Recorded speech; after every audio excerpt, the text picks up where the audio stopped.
Una-una po, Secretary Sir, ano ba yung ini-inspect yung PAX Silica diyan sa sa AI Clark? Center po, oo. Aha, anong AI center na yan? Itong PAX Silica, ito yung kasunduan natin with the American government doon sa Luzon Economic Corridor, no? At may balak ang mga American companies mag-invest ng $100 billion Wow. over the next decade dito sa Pilipinas.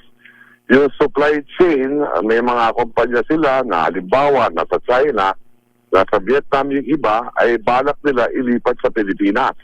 Katulad ng halimbawa, Foxconn, they maker halimbawa ng Apple iPhone na pwede gawin na sa Pilipinas, among others. So halimbawa lang yan.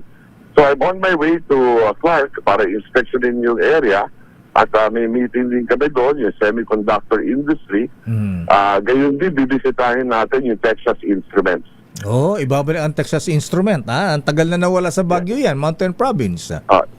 Meron din dito sa Clark ang Texas meron din pa Instruments. Clark. Yan, bibisitahin natin yung planta nila dito.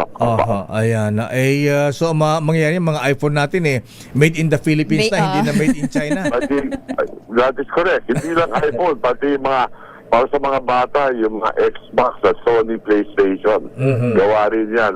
Marami yung component yan gawa ng Foxconn, among others. Yan. Ayan.